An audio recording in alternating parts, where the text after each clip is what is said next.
Bismillahirrahmanirrahim. Assalamualaikum warahmatullahi wabarakatuh.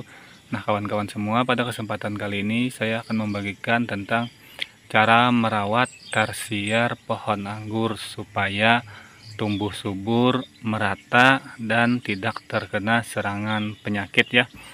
Nah, kita mulai dari hal-hal kecil dulu ya. Nah, seumpama pohon anggur kita mempunyai daun-daun yang seperti ini, kita bisa potes satu daun. Nah, seperti itu, kita sisakan satu daun ya, atau mau kita buang habis juga tidak apa-apa. Nah, kalau ada tunasnya yang panjang seperti ini, nah ini kan lebih panjang dari yang lainnya itu. Nah, ini bisa dipotes saja pucuknya seperti ini. Nah, itu ya. Nah, ini tujuannya untuk apa, Bang? Tujuannya ini untuk supaya yang lainnya ini menyusul, sehingga nanti dia tumbuh merata dan bisa kita buahkan secara serempak. Nah, itu keuntungan yang pertama ya. Nah, itu bisa dilihat kan, ini panjang. Nah, yang lainnya agak pendek sedikit ya. Tuh. Nah, dan kalau ada yang seperti ini, kita buang saja atau kita potes satu daun ya. Nah, setelah itu kita rutin lakukan semprotan fungi dan insektisida. Karena tanpa fungi dan insektisida, pohon anggur kita akan terkena semacam serangan jamur. Nah, kalaupun tidak terkena serangan jamur, pastinya akan diserang oleh kumbang. Kumbang-kumbang itu bisa menyerang dedaunan pohon anggur, daun muda dan daun tua. Itu bisa membuat daun pohon anggur kita berlubang, sehingga fotosintesisnya tidak lancar dan pohon anggurnya pertumbuhannya kurang bagus ya kalau terkena serangan kumbang. Jadi kita harus cegah dengan cara penyemprotan fungi dan insektisida. Nah, kebetulan saya di sini mau melakukan penyemprotan fungi dan insektisida ya. Nah, sekalian saja saya videokan ya. Karena ini dosisnya hanya untuk pencegahan saja. Kita menggunakan fungisida kontak ya. Ini antrakol.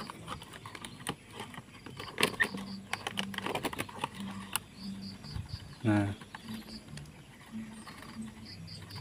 kita menggunakan kira-kira segitu ya, sedikit saja untuk 1 liter air.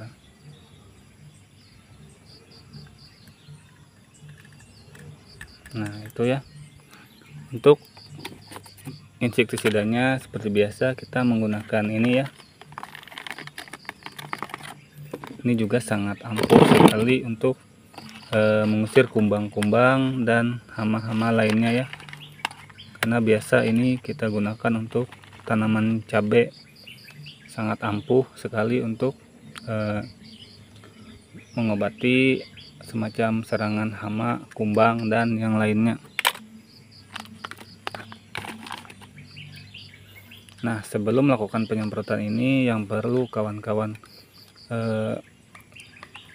terapkan adalah keamanan untuk kawan-kawan sendiri ya, karena ini bersifat racun, namanya juga bahan kimia ya. Nah, sediakan masker atau perlihatkan apa namanya itu, kawan-kawan lihat dulu kondisi anginnya arah kemana ya, jangan sampai mengarah ke tubuh kita sendiri, karena ini bisa meresap ke tubuh kita karena ini bersifat kontak ya. Nah, kita langsung saja semprotkan. Bismillahirrahmanirrahim. Nah, ini sangat dibutuhkan untuk tanaman pohon anggur kita ya. Nah, habis ini besoknya kita lakukan pemupukan pupuk kimia, yaitu NPK ya. Nah, nanti kita akan videokan kalau sempat ya. Kalau tidak sempat ya kita mohon maaf. Tapi besok kita akan memberikan pemupukan NPK ya. Kita iringin juga dengan pemberian nutrisi di daun, semacam JPT, perangsang daunnya ya. Nah, jadi untuk yang seperti ini sangat dibutuhkan fungi dan insektisida. Nah, ini pengaplikasian fungisida yang pertama ya. Nah, Dan ada yang tidak boleh kita lakukan penyemprotan fungisida pas dia masih mau semprot. Nah, saya akan tunjukkan di sini ya. Nah, kalau yang seperti ini kita tidak bisa memberikan fungi dan insektisida ya, karena pucuknya bisa gosong dan bisa layu ya. Nah, jadi kita tunggu dia mekar dulu, baru kita lakukan penyemprotan fungi dan insektisida. Nah, ini alhamdulillah semprotnya merata.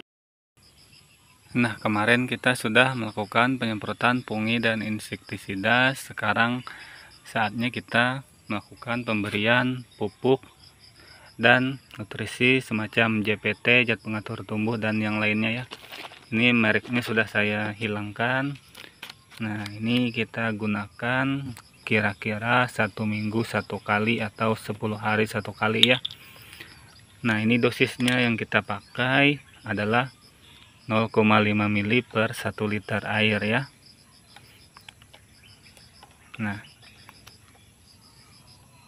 Nah itu ya, 0,5 ml per 1 liter air. Nah, ini lakukan penyemprotan sekiranya di jam 8 atau jam 9 ya. Nah, di waktu-waktu pohon anggur itu berfotosintesis, jam 8, jam 9, jam 10 ya. Kalau agak siangan sedikit ya agak sedikit berisiko ya, karena bisa menyebabkan gosong dan yang lainnya ya. Saya menyarankan jam 8 sampai jam 9 ya. Nah, sekarang kita langsung saja aplikasikan. Bismillahirrahmanirrahim. Nah, sesudah ini kita akan mengaplikasikan pupuk kimia semacam NPK ya. Nah, ini sangat diperlukan untuk masa-masa vegetatif pohon anggur ya. Nah, jadi saya menghentikan pemupukan kimia dan penyemprotan kimia itu pas pohon anggurnya mau saya buahkan atau saya berikan pupuk apa itu namanya ya, pupuk air lindi ya.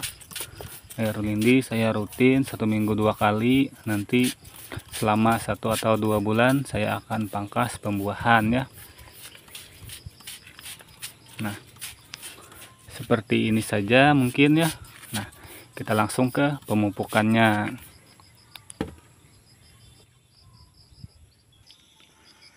Nah, untuk pemupukan kita menggunakan NPK ya. NPK 1616 atau Mutiara 1616, intinya pupuk seimbang lah. Nah, ini agak sedikit hancur sudah ya karena kelamaan ya. Dan kita di sini menggunakan air kira-kira ini 12 sampai 13 liter ya. Nah, ini. Dan dosisnya kita menggunakan dosis rendah saja ya. Karena kita hanya memberikan dorongan nutrisi ya. Nah, kira-kira segini lah dosisnya. Nah, kita tidak memakai dosis banyak ya. Saya juga tidak menyarankan kawan-kawan untuk memakai dosis banyak. Nah, kalau kawan-kawan bisa pupuk NPK-nya masih berbutir, itu kawan-kawan bisa pilih yang agak besar-besar. Kawan-kawan bisa pilih 15 sampai 20 butir per 13 liter sampai 15 liter ya. Nah, ini langsung saja kita kocorkan ke media tanamnya.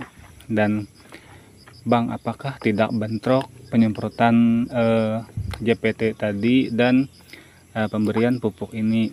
Nah, tentunya tidak ya, karena penyerapan pupuk ini membutuhkan waktu 3 sampai 4 hari ya baru diserap tanamannya. Sedangkan pupuk JPT yang kita berikan itu hari ini kita semprot, beberapa jam kemudian itu langsung diserap tanamannya ya. Karena itu kita spraykan. Nah, kita langsung saja ke pengocorannya ya.